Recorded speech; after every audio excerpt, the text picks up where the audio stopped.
Assalamualaikum warahmatullahi wabarakatuh. Alhamdulillah hamdan wa syukran lillah nahmaduhu wa nasta'inuhu wa nastaghfiruh wa na'udzu billahi min syururi anfusina wa min sayyiati a'malina may yahdihillahu fala mudhillalah wa may yudlil fala hadiyalah. Allahumma shalli wa sallim wa barik ala sayyidina Muhammadin wa ala alihi wa sahbihi ajmain, amma ba'da. Pemirsa yang insya Allah dimuliakan oleh Allah Subhanahu wa Ta'ala, pada kesempatan video kali ini kita akan membahas tentang keutamaan atau fadilah atau khasiat ayat kursi, pemirsa. Baik pemirsa, bahwa ayat kursi adalah susunan ketiga dari ruqyah standar. Yang pertama adalah sholawat syifa atau sholawat bil qulub. Yang kedua adalah Al-Fatihah. Dalam video sebelumnya sudah kami jelaskan dari fadilah-fadilah, faedah-faedah dari sholawat bil qulub dan surat Al-Fatihah, pemirsa. Baik, pada kesempatan video kali ini akan kita bahas tentang fadilah ayat kursi, pemirsa. Pada waktu Allah Subhanahu wa Ta'ala menurunkan ayat kursi kepada junjungan kita Nabiullah Muhammad sallallahu alaihi wasallam, itu diiringi oleh 70.000 malaikat karena keagungan, karena keistimewaan ayat kursi ini, sehingga Allah mengiringinya ketika ayat kursi tersebut diturunkan kepada junjungan kita Nabiullah Muhammad sallallahu alaihi wasallam. Allah mengiringinya dengan 70.000 malaikat, pemirsa. Hadis Nabi Muhammad sallallahu alaihi wasallam, qala Nabi sallallahu alaihi wasallam, a'dhamu ayatin fil Qur'ani ayatul kursi. Bahwa ayat Al-Qur'an yang paling agung adalah ayat kursi, pemirsa. Kemudian hadis Nabi Muhammad sallallahu alaihi wasallam yang berbunyi, waman qara'a ayatal kursi akibakul li sholatin lam yamna'hu min duhulil jannah ilal maut. Bahwa barang siapa membaca ayat kursi setiap selesai sholat, dia tidak akan tercegah masuk surga kecuali mati. Kenapa kecuali mati, pemirsa? Karena ayat kursi ini sering digunakan untuk pengobatan, pemirsa. Orang yang sakit, insya Allah dengan syariat ayat kursi, dengan kehendak Allah Subhanahu wa Ta'ala, dengan kudrat iradahnya Allah Subhanahu wa Ta'ala, orang tersebut bisa sembuh, pemirsa. Kecuali kematian. Tidak ada yang bisa kematian, sekalipun itu ayat kursi. Bahwa dalam hadis Nabi yang lain diterangkan bahwa kullu da'in dawaun. Setiap penyakit pasti ada obatnya, kecuali kematian. Berobat kemanapun, keluar negeri sekalipun, dengan obat-obatan yang mahal sekalipun, kematian tidak bisa dicegah, pemirsa. Kalau sudah waktunya datang kematian, maka tidak akan ada yang bisa mencegah kematian tersebut, pemirsa. Baik pemirsa, mari kita perinci satu-satu faedahnya ayat kursi. Yang pertama yaitu untuk mendatangkan hajat. Untuk mendatangkan hajat, caranya bacalah ayat kursi sebanyak 1000 kali, pemirsa. Bacalah ayat kursi sebanyak 1000 kali pada tengah malam selesai sholat hajat. Lalu berdoalah kepada Allah Subhanahu wa Ta'ala sambil mengutarakan hajatnya. Apa yang kita hajatkan, apa yang kita butuhkan, insya Allah Allah Subhanahu wa Ta'ala memenuhi hajat-hajat kita, pemirsa. Jangan lupa, pemirsa, baca 1000 kali ayat kursinya selesai sholat hajat, kemudian berdoa kepada Allah Subhanahu wa Ta'ala. Yang kedua, pemirsa, untuk menghindarkan gangguan setan dan orang dolim. Caranya yaitu bacalah ayat kursi pada permulaan siang dan permulaan malam. Lakukanlah ini sebagai amalan rutin pemirsa. Ketika menjelang malam kita baca ayat kursi. Ketika menjelang siang kita baca ayat kursi. Setelah sholat subuh atau sebelum sholat maghrib, ya, baca ayat kursi. Lakukan ini bukan hanya sekali, bukan hanya 2 hari atau 3 hari, tapi lakukan ini sebagai amalan rutin. Insya Allah akan selalu dijaga oleh Allah dari gangguan setan, jin, dan orang-orang tulis.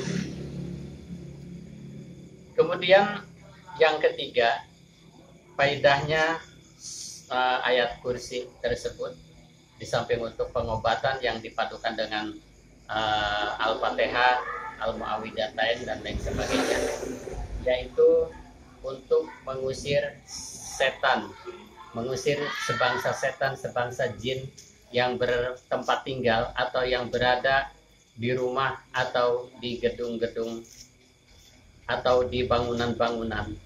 Caranya yaitu berpuasalah di rumah tersebut atau berpuasalah di gedung-gedung tersebut atau di toko, di tempat-tempat yang disinyalir ada setan, ada gangguan jin di sana.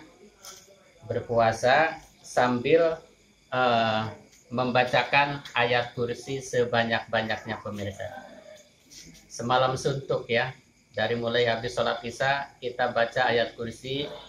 Cuman setelah kita nyampe wala yauduhu hibduhuma, terus diulang-ulang, wala yauduhu hibduhuma, wala yauduhu hibduhuma wa huwal aliyul azim, wala yauduhu hibduhuma wa huwal aliyul azim. Di ayat terakhir diulang-ulang terus. Ya, wala yauduhu hibduhuma wa huwal aliyul azim, wala yauduhu hibduhuma wa huwal aliyul azim, semalam suntuk. Insyaallah nanti gangguan-gangguan jin setan yang mengganggu di rumah tersebut akan keluar dan tidak akan betah tinggal di rumah tersebut pemirsa. Kemudian untuk menghindari mimpi buruk pemirsa, bacalah a'udzubillahi minasyaitonirrajim 3 kali, kemudian baca ayat kursi 1 kali, tapi dalam ayat terakhir tersebut wala yauduhu hibduhuma wa huwal aliyul azim, baca 3 kali pemirsa. Insyaallah yang biasa mimpi buruk insyaallah tidak akan mimpi buruk, tidur secara tenang, tidur secara pulas, tidak ada gangguan mimpi buruk. Baik pemirsa, selanjutnya yaitu di antara faedah ayat kursi, dari sekian banyak faedah atau khasiat ayat kursi, selanjutnya adalah untuk menyembuhkan segala penyakit. Caranya yaitu tulislah ayat kursi di dalam mangkok kaca ya, mangkok beling itu. Tulis ayat kursi tersebut. Setelah ditulis ayat kursi tersebut di dalam mangkok, kemudian dikasih air, dilunturkan oleh air ya, dilunturkan oleh air, kemudian diminum. Tapi sebelum meminum air dari lunturan ayat kursi tersebut, berniatlah kepada Allah. Niatnya yaitu bismillahirrahmanirrahim, nawaitu sifa'a minallahi ta'ala li'illati, kalau untuk diri sendiri. Ya terakhir dipanjangkan pemirsa, itu adalah ya mutakalim yang bertujuan untuk mengobati diri sendiri ya. Tapi kalau untuk mengobati orang lain selain diri kita, baik itu istri kita, anak kita, tetangga kita, saudara kita, itu sebutkan namanya, tapi ya-nya jangan dipanjangkan. Tidak ada ya mutakalim untuk orang lain pemirsa. Karena ya mutakalim itu untuk diri sendiri ya, untuk diri pribadi. Tapi kalau untuk orang lain ya jangan dipanjangkan. Nawaitu sifa minallahi ta'ala lihillati Muhammad, misalkan namanya Muhammad yang mau kita obati, atau Aisyah liillati Aisyah gitu. Kalau namanya Aisyah gitu. Kemudian selanjutnya pemirsa, untuk menyembuhkan orang gila. Caranya yaitu bacalah ayat kursi sebanyak 11 kali ke kepala orang gila tersebut ya. Tapi biasanya orang gila nggak mau diam ya pemirsa ya, nggak mau diam. Jadi butuh orang pemirsa untuk memegangin ya kanan kiri, takutnya berontak ya. Karena orang gila itu biasanya nggak mau diam. Pegangin untuk konsentrasi kita kalau mau mengobati orang gila supaya konsentrasi penuh, menyambungkan diri kepada Allah, meminta kepada Allah untuk kesembuhan orang gila tersebut, membutuhkan orang untuk memegangi orang gila tersebut. Kemudian bacakanlah di kepalanya ayat kursi sebanyak 11 kali pemirsa ya. Insya Allah dengan izin Allah lakukan secara rutin. Insya Allah berangsur-angsur orang gila tersebut akan sembuh. Kemudian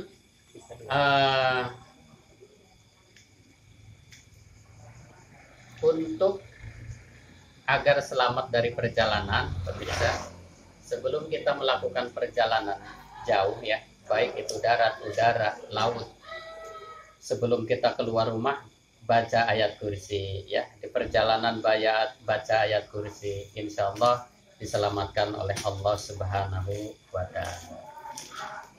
Pemirsa yang dirahmati oleh Allah Subhanahu wa Ta'ala, itulah khasiat-khasiat, faidah-faidah dari ayat kursi. Semoga bermanfaat untuk kita semua, untuk pemirsa khususnya. Silahkan diamalkan. Berharaplah kepada Allah Subhanahu wa Ta'ala dengan keagungan ayat kursi ini. Dari saya cukup sekian pemirsa. Jangan lupa subscribe, yang belum subscribe nyalakan tombol loncengnya, like dan komen pemirsa. Billahi taufiq wal hidayah. Ihdinas siratal mustaqim. Wassalamualaikum warahmatullahi wabarakatuh.